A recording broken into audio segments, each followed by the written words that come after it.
Hello guys, আসসালামু আলাইকুম। কেমন আছেন সবাই? আশা করি সবাই ভালো আছেন। তো আজকে আমরা আপনাদের মাঝখানে একটি নতুন চ্যালেঞ্জিং ভিডিও নিয়ে যাচ্ছি। তো চ্যালেঞ্জিং ভিডিওটা রাউন্ড 5। তো আজকে আমাদের ছোটো ভাই মোহাম্মদ জিসান, তাকে দিয়ে শুরু করা হলো ফার্স্ট রাউন্ডের খেলা। তো ফার্স্ট রাউন্ডে ও ব্যর্থ হয়ে চলে গেল সবার পিছনে অবস্থান করে। এখন দ্বিতীয়ত শরীফুল ইসলাম।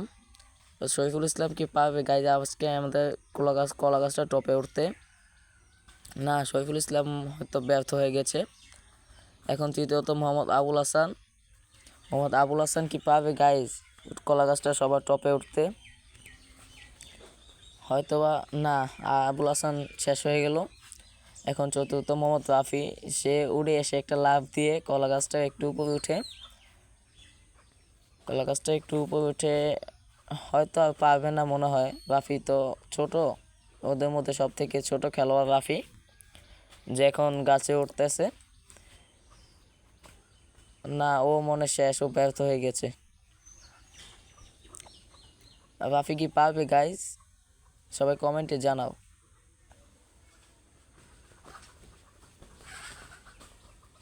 না, রাফি মনে হয় শেষ গাইজ, ও মনে হয় ব্যর্থ হয়ে যাবে। হ্যাঁ, ব্যর্থ হয়ে গেছে। এখন পঞ্চম খেলোয়াড় মোহাম্মদ শিপনকে দিয়ে ফার্স্ট রাউন্ড খেলা শেষ করা হবে এবং সে উড়ে এসে একটা লাফ দিয়ে কলা গাছটা একটু উপরে উঠে কলা গাছটা চড়তে শুরু করলো এবং সে অর্ধেক উঠেই আবার হাল ছেড়ে দিয়েছে। না, সেও পারলো না এবং দ্বিতীয় রাউন্ডে খেলা আবার মোহাম্মদ জিসানকে দিয়ে শুরু হলো এবং সে একটু উঠতে না উঠতে আবার পড়ে যাচ্ছে। সে ব্যর্থ হয়ে আবার সবার পিছনে অবস্থান করলো। এখন দ্বিতীয়ত আবার শরীফুল ইসলাম অনেকগুলো উঠে গিয়েছে। গাইজ, আজকে আমাদের এই 5জন খেলোয়াড়দের মাঝখানে কে সবার টপে উঠতে পারবে?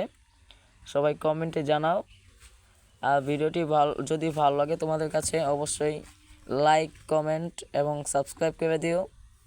বেশি কিছু না, আমি আমাদের এই তিনটে ইচ্ছা পূরণ করতে চাই আপনাদের মাঝখানে। তো শরীফুল আজকে আমাদের মাঝে বাদ হয়ে গেল এবং আসছে মোহাম্মদ আবুল হাসান। সে এক লাফে একটু উঠে আর মনে হয় উঠতে পারবে না। হ্যাঁ, সেও মনে শেষ হয়ে যাচ্ছে। আবুল হাসান শরীরের শক্তি দিয়েও সে পারছে না। তো গাইজ, আজকে আমাদের মাঝখানে যেই খেলাটি চলছে, তা সেই কলা গাছটা টপে যদি কেউ উঠতে পারে তাহলে তাকে একটা রিমোট কন্ট্রোলার গাড়ি দেওয়া হবে, গোকার্ট। এখন আমাদের আবার সেই ছোট্ট খেলোয়াড় রাফি মোহাম্মদ, সে কলা গাছটা অর্ধেক থেকে একটু কম উঠে আবার পড়ে যাচ্ছে। এবার তো মনে হয় সে পারবে না। পেছনের খেলোয়াড় না, সেও শেষ। এবং আবার আবার শেষ প্লেয়ার মোহাম্মদ শিপন, সে আবারও একটু উঠেই হাঁটু গেড়ে মাটিতে বসে পড়লো। এবার তৃতীয় রাউন্ডের খেলা শুরু হলো মোহাম্মদ জিসানকে দিয়ে। মোহাম্মদ জিসান উঠতে না পেরে আবার মাটিতে হাঁটু গেড়ে বসে পড়লো। মোহাম্মদ শরীফ যে ভাবটা নিয়ে আসলো, হয়তোবা সে এবার উঠেও যেতে পারে। আসলে আমাদের এখানকার ছেলেমেয়েরা গাছে ওঠাতে একটু এক্সপার্ট বেশি, একটু টেকনিক জানে। মোহাম্মদ শরীফুলও শেষ এবং আবার আসছে ছোট্ট খেলোয়াড় সেই রাফি এবার দুষ্টুমি করে উঠতে না পেরে সে আবার ব্যর্থ হয়ে পিছনে অবস্থান করছে। এবার মোহাম্মদ আবুল হাসান, সে লুঙ্গির কাছাটা খুলে গাইজ ওঠার চেষ্টা করছে, কিন্তু সে পারছে না। কলা গাছে আবার সে মাটিতে হাঁটু গেড়ে বসে পড়লো। এবার আবারও ফিনিশার খেলোয়াড় মোহাম্মদ শিপন উঠতে পারবে না আমার জানা মতে। শিপন কি পারবে উঠতে? না গাইজ, শিপন হয়তো উঠতে পারবে না আজকে। আর শিপনও ব্যর্থ হয়ে গেল এবং মোহাম্মদ জিসান আসার সময় শিপনের সাথে ধাক্কা খেয়ে আবার পিছনে গিয়ে আবার লাফ দিয়ে উপরে কলা গাছের উপরে ওঠার চেষ্টা করছে। গাইজ, জিসান হয়তোবা এবার নাও পারতে পারে। তো জিসানকে দিয়ে আমাদের আবার চতুর্থ রাউন্ডে খেলা শুরু হলো এবং জিসানও ব্যর্থ হয়ে সবার পিছনে অবস্থান করছে। এবং দ্বিতীয় খেলোয়াড় মোহাম্মদ শরীফও অর্ধেক কি উঠতে পারবে গাইজ? ও তো মনে হয় এবার উঠতে পারবে না। না, শরীফও মনে হয় হাল ছেড়ে দিয়েছে এবং তারপর অপেক্ষা করছে সেই ছোট্ট খেলোয়াড় মোহাম্মদ রাফি। রাফি কি পারবে গাইজ আজকে এই কলা গাছটার উপরে উঠতে? সবাই কমেন্টে জানিয়ে দাও। ওই দেখেন গাইজ পিছনে দুইটা ছোট ছেলেরা মারামারি করতেছে।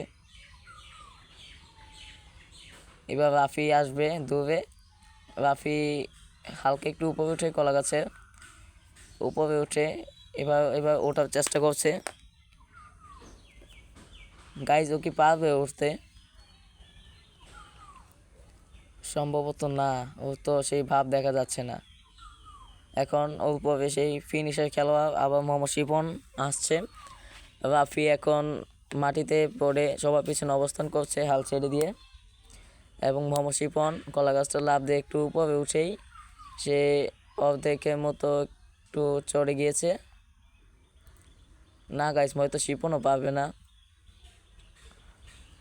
এবার এবার আবার দিবে আবুল হাসান।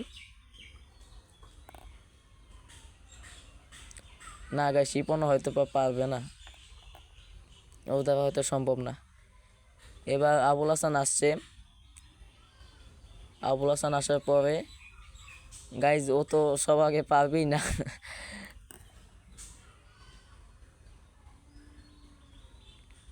না, আবুল হাসান অর্ধেকের মতো উঠে গিয়েছে, দেখা যাক।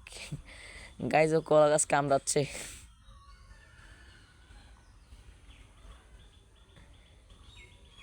উঠতে না পারে কলা গাছ কামড়ে উপরে ওঠার চেষ্টা করছে, এবং সে ব্যর্থ হয়ে একটু নিচে পড়ে আবার সে উপরে ওঠার চেষ্টা করছে, কিন্তু হয়তোবা সে ব্যর্থ হয়ে যাবে। হ্যাঁ, সে ব্যর্থ হয়ে গেছে গাইজ, হাঁটু কেটে মাটিতে বসে পড়লো। এবং আবার সেই ছোট খেলোয়াড় জিসান সে কলা গাছের উপরে ওঠার চেষ্টা করছে, কিন্তু হয়তো নাও পারতে পারে, আবার পারতেও পারে। আর জিসানের মাধ্যমে আমাদের পঞ্চম রাউন্ডের খেলা শুরু হয়ে গেল, এবং সৈফুল ইসলাম আসছে, হয়তো বা এবার উঠে যেতে পারে। ও গাইজ, ও অনেকটা উপরে উঠে গিয়েছে। গাইজ ও কি পারবে ও টপে উঠতে? গাইজ সবাই কমেন্টে তাড়াতাড়ি বলে যাও। ও গাইজ, ও উপরে উঠে গিয়েছে। অবশেষে পুরস্কারটা সৈফুল ইসলামই পেল। আজকে এই সৈফুলকে একটি রিমোট কন্ট্রোল গাড়ি দিয়ে আমাদের এখানে আজকে আমাদের খেলাটি সমাপ্ত হলো।